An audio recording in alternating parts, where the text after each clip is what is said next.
right? I'd have you do one screening to the U.S. Congress. What would you hope they would take away from this? I think more than anything, coming out of making the film and as it starts to go out into the world, I realized that we talked about this earlier, our relationship with the fear of nuclear weapons ebbs and flows with the geopolitical situation. Right. And it shouldn't, because the threat is constant. And very often when you look back at history, some of the closest moments to nuclear disaster have actually been in times of relative calm geopolitically. So even though the situation in Ukraine kind of puts it more in the forefront of people's minds, the truth is nuclear weapons are an extraordinarily dangerous thing to have lying around the house. And it is not something we should ever forget about, and it's not something we should take lightly. And one of the things that frightens me the most about, you talk about coming home from work with anxiety, but when I hear in the media reasonable people talking about tactical nuclear weapons, right, as if this distinction can be made, and can be made via first politicians and media sort of warming us up to the idea that perhaps there's a certain size of nuclear weapon that would be acceptable as opposed to the large ones. It's kind of like the word clean coal. Sorry. Yeah, it's very much clean coal, very tactical nukes. I don't think they exist. Well, and part of the fascination about Oppenheimer is, as you dig into his story, one of the things he did. You talk about things I had to leave out of the film that are in Kai's book and everything. One of the things that he did, he was not naive. He did not get crushed by the system out of naivety. He was incredibly sophisticated. And he started talking about tactical weapons, bring the battle back to the battlefield, because he wanted to play the army off against the Air Force, essentially. He wanted to temper the threat of these giant genocidal H-bombs that the Air Force wanted to have in the air 24/7.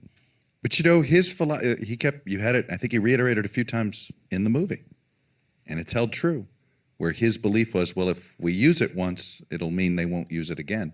So far, that's been true. So it's interesting, there's a book by Hariri, one of 21 Lessons for the 21st Century. And one of the things he talks about is, if you look at all of recorded and only partially recorded human history, for most of that period of time, 15% of the population died from violence, from armed conflict. Since 1945, it's been single-digit percentages. So Oppenheimer's and Bohr's dream that war would end did not come to pass, obviously. But as horrific as the concept of mutual assured destruction is, it has acted as a restraint. And if you ask, so far, fingers crossed, but if you ask what role is nuclear deterrence playing right now in the Ukraine, it is containing the conflict. Now, it's scary because we don't know whether or not it's going to hold. But then again, you know what also nuclear deterrence has done? It's deterred how much we help.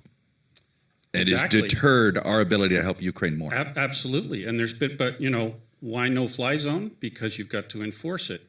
But I would say we have seen what happens when wars spread across borders in Europe. Right. We saw it in 1939. We saw it in 1914. So, one of my predecessors, I think it was Norris Bradbury, said the role of nuclear weapons is to force world leaders to think of other solutions to their problems. One more screening I want you to have, which is in Silicon Valley. And what do you want those guys to take away from this film? I think what I would want them to take away is the concept of accountability. Not to sideline the conversation to the labor disputes going on in Hollywood right now, but a lot of it, when they're talking about things like AI, when we talk about these issues, they're all ultimately boiled down to the same thing, which is when you innovate with technology, you have to maintain accountability. And the rise of companies over the last 15 years who bandy about the words like algorithm, not knowing what they mean in any kind of meaningful mathematical sense. These guys all know what an algorithm is and what it does. Right. People in my business talking about it, they just don't want to take responsibility for whatever that algorithm does. And applied to AI, that's a terrifying possibility, terrifying. Not least because as AI systems go into the defense infrastructure, ultimately they'll be in charge of nuclear weapons. And if we allow people to say that that's a separate entity from the person who's wielding, programming, putting that AI into use, then we're doomed. It has to be about accountability. We have to hold people accountable for what they do with the tools that they have. Speaking of this stuff, you didn't use any CGI.